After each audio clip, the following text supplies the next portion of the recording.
Good morning students, myself Shan Patel. Today we are going to start part 4 of chapter number 11 force and pressure. बच्चों जैसे कि हमने last lecture में part 3 में हमने कुछ फोर्स के बारे में समझा कि फोर्स अप्लाई करने से हम क्या कर सकते हैं। तो लास्ट लेक्चर में हमने समझा कि फोर्स अप्लाई करने से हम कोई भी ऑब्जेक्ट हो उसकी स्पीड चेंज कर सकते, उसको मूव कर सकते, है ना। कोई भी ऑब्जेक्ट की अगर स्पीड चेंज करनी हो, ओके, तो हम किसकी हेल्प से कर सकते हैं? फोर्स लगा के हम कोई भी ऑब्जेक्ट की स्पीड चेंज कर सकते हैं, उसकी मोशन चेंज कर सकते हैं, ओके। उसके बाद में हमने समझा कि अगर हम फोर्स अप्लाई करेंगे कोई भी ऑब्जेक्ट के ऊपर तो हम उसकी डायरेक्शन भी चेंज कर सकते हैं, ओके। फोर्स अप्लाई करने से हम कोई भी ऑब्जेक्ट की डायरेक्शन भी चेंज कर सकते। मैंने क्रिकेट वाला एग्जांपल आपको दिया था कि बॉलर जब बॉल थ्रो करता है तो बैट्समैन की ओर बॉल जो होता है कौन सी डायरेक्शन में आता है? बैट्समैन की ओर आता है, और बैट्समैन वो बॉल की जब शॉट लगाता है तब वो बॉल की डायरेक्शन क्या हो जाती है? चेंज हो जाती है, समझे ना। तो ये हुआ डायरेक्शन के बारे में, ओके। बाद में वो स्पीड का, जो मैंने आपको पहले स्पीड का बताया कि स्पीड जो है वो हम चेंज कर सकते, तो लेकिन वो स्पीड चेंज कर सकते हैं, लेकिन जिस डायरेक्शन, जिस मोशन में, जिस डायरेक्शन में, ओके, जिस डायरेक्शन में मोशन में है अगर बॉल, उसी डायरेक्शन में अगर हम फोर्स लगाएंगे सेम डायरेक्शन में, तो उसकी स्पीड क्या होगी? बॉल की इंक्रीज होगी। लेकिन अगर हम ऑपोजिट डायरेक्शन में फोर्स लगाएंगे, मोशन के ऑपोजिट डायरेक्शन में अगर हम फोर्स लगा रहे हैं, तो वो स्पीड क्या होगी? डिक्रीज हो जाएगी। समझ में आ रहा है? तो फोर्स की हेल्प से हम स्पीड इंक्रीज भी कर सकते हैं और डिक्रीज भी कर सकते हैं। हमने लास्ट लेक्चर में समझा था, ओके। तो लास्ट लेक्चर में हमने दो टाइप समझे, एक तो फोर्स की हेल्प से हम स्पीड चेंज कर सकते हैं, और दूसरा फोर्स की हेल्प से हम फोर्स जब अप्लाई करते हैं तो फोर्स की हेल्प से हम डायरेक्शन भी चेंज कर सकते हैं। तो दोनों के बारे में समझा था। आज हम थर्ड टॉपिक के बारे में समझने जा रहे हैं, force can change the shape of an object. देखिए, हम कोई भी ऑब्जेक्ट का शेप चेंज कर सकते हैं, लेकिन किससे? फोर्स अप्लाई करने से। अगर हम फोर्स अप्लाई करेंगे तो कोई भी ऑब्जेक्ट का हम शेप चेंज कर सकते हैं, ओके। किस तरीके से? देखिए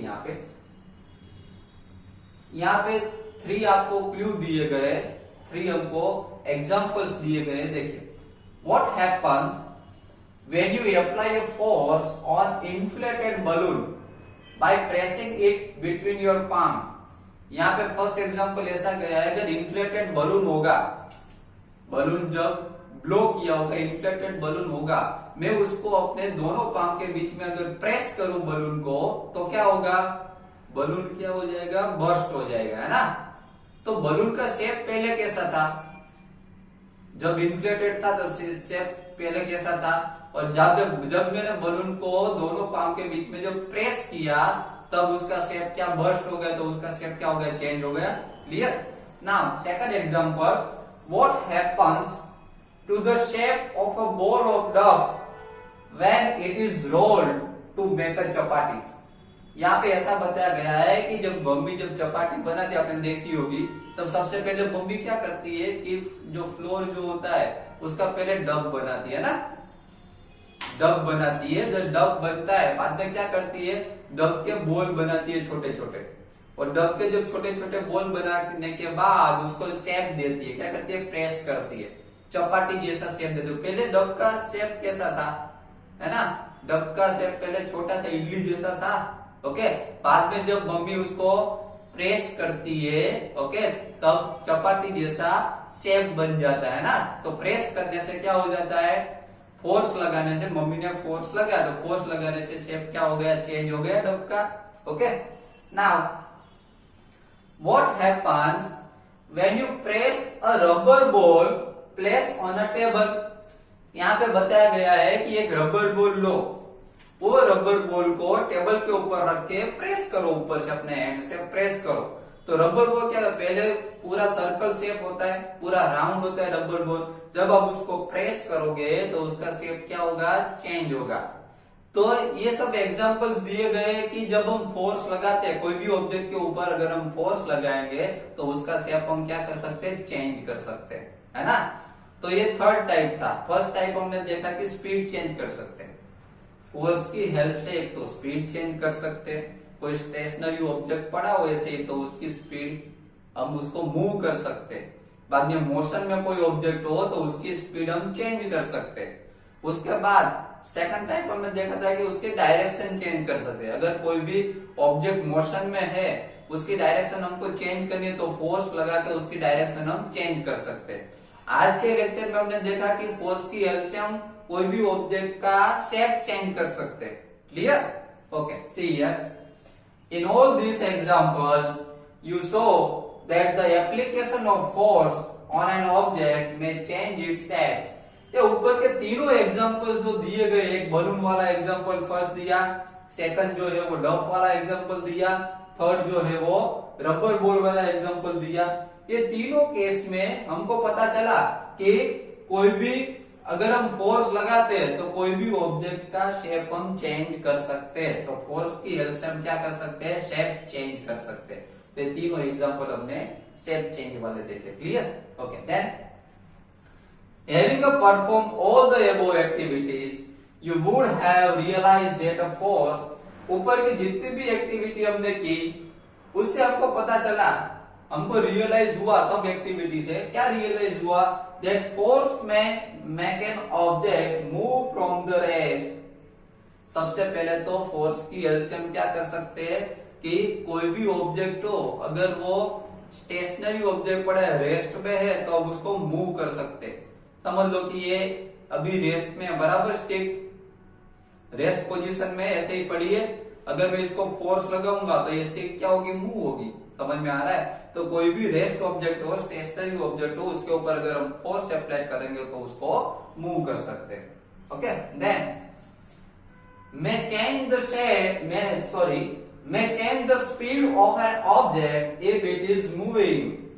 कोई भी ऑब्जेक्ट मूव हो रहा हो तो उसकी स्पीड हम चेंज कर सकते हैं। उसकी स्पीड या तो हम इंक्रीज कर सकते हैं या तो डिक्रीज कर सकते हैं। किसकी हेल्प से? फोर्स की हेल्प से। अगर जिस मोशन में, जिस डायरेक्शन में वो मूव हो रहा है उसी डायरेक्शन में अगर हम फोर्स लगाएंगे तो स्पीड क्या होगी? इंक्रीज होगी।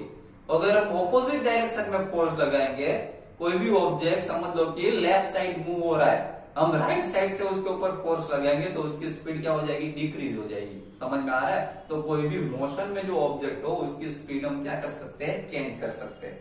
ओके, देन मैं change the direction of motion of an object. ये थर्ड पॉइंट आया कि फोर्स की हेल्प से हम क्या कर सकते हैं? कोई भी ऑब्जेक्ट की डायरेक्शन चेंज कर सकते हो। क्रिकेट वाला एग्जांपल दिया था ना, बॉलर वाला बॉल जब बॉल थ्रो करता है तब बैट्समैन की डायरेक्शन में आता है। बैट्समैन जब उसको बॉल को शॉट मारेगा बैट से, ओके, तो उसकी डायरेक्शन क्या हो जाएगी? बॉल की चेंज हो जाएगी। मैं bring about A change in the shape of an object. ये तो हमने आज के लेक्चर में ही पढ़ा कि फोर्स की हेल्प से क्या करते हैं? फोर्स में bring about A change in the shape of an object. Force की हेल्प से हम कोई भी ऑब्जेक्ट का शेप चेंज कर सकते हैं। क्या कर सकते हैं? ये तीनों एग्जांपल हमने देखे शेप चेंज वाले, है ना? Okay, now may all cause sum और ऑल ऑफ दिस इफेक्ट्स। इससे फोर्स की हेल्प से एक या एक से ज्यादा, थोड़ी या ज्यादा इफेक्ट हम फोर्स की हेल्प से कर सकते हैं। समझ में आ रहा है? तो फोर्स की हेल्प से हम इतने चेंजेस कर सकते हैं। Clear? Okay, now while a force may cause one or more of these effects, it is important to remember that none of these actions can take place without the action of a force. देखिए यहाँ पे बहुत ही interesting यहाँ पे ये point है कि ये जितने भी हमने चेंजेस देखे, है ना, ये जितने भी हमने चेंजेस देखे, एक तो चेंजेस देखा हमने कि रेस्ट में जो कोई भी ऑब्जेक्ट रेस्ट में हो तो हम उसको मूव कर सकते हैं फोर्स की हेल्प से। बाद में हमने देखा कि कोई भी ऑब्जेक्ट मूव हो रहा हो तो उसकी स्पीड चेंज कर सकते हैं फोर्स की हेल्प से। अगर फोर्स लगेंगे तो उसकी स्पीड चेंज कर सकते हैं। देन मैं change the direction of motion of an object. बाद में कोई भी ऑब्जेक्ट जो मोशन में उसकी डायरेक्शन चेंज कर सकते हैं। मैं bring about A change in the shape of an object. Force की हेल्प से हम कोई भी ऑब्जेक्ट का शेप चेंज कर सकते हैं। तो ये जितने भी एग्जांपल्स हमने देखा उससे हमको पता चला कि ये सब जो चेंजेस जो है वो हम किसकी हेल्प से कर सकते हैं? अगर हम कोई ऑब्जेक्ट के ऊपर फोर्स अप्लाइड करेंगे तभी ये चेंजेस हम कर सकते हैं। समझ में आ रहा है? अगर हम फोर्स अप्लाइड नहीं करेंगे तो ये सब चेंजेस नहीं होंगे। क्लियर?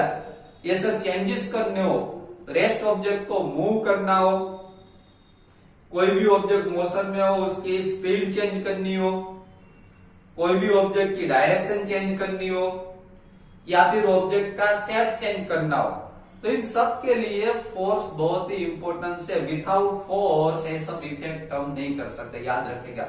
फोर्स के बिना हम कुछ नहीं कर सकते। समझ में आ रहा है? अभी मैं स्पीक कर रहा हूं, अभी मैं आपको समझा रहा हूं तो भी फोर्स लगा रहा हूं। समझ में आ रहा है? अगर मैं फोर्स नहीं लगाऊंगा, अगर मैं ये मूवमेंट नहीं करूंगा तो मैं ये आपको समझा नहीं सकूंगा। अभी मैं समझा रहा हूं, वो भी फोर्स, उसमें भी फोर्स लग रहा है। समझ में आ रहा है? तो कोई भी एक्टिविटी करनी हो उसके लिए फोर्स बहुत ही इंपॉर्टेंस है। कम फोर्स चाहिए या तो ज्यादा फोर्स चाहिए। कुछ एक्टिविटी ऐसी होती है जिसमें कम फोर्स चाहिए। समझ में आ रहा है? जैसे कि समझ लो कि मुझे पेपर को मूव करना हो, तो पेपर को मूव करने के लिए क्या क्या है? पेपर को मूव करने के लिए बहुत ही कम फोर्स चाहिए।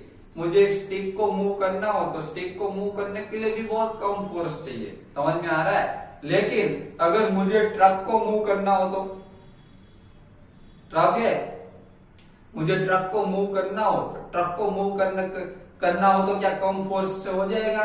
नहीं, उसके लिए फोर्स उसमें ज्यादा चाहिए। समझ में आ रहा है? कार को मूव करना हो तो उसमें फोर्स ज्यादा चाहिए। तो कोई ऑब्जेक्ट ऐसे है जिसमें कम फोर्स चाहिए और कोई ऑब्जेक्ट ऐसे है जिसको मूव करने के लिए ज्यादा फोर्स चाहिए। लेकिन विदाउट फोर्स कोई भी ऑब्जेक्ट मूव नहीं हो सकता, याद रखिएगा।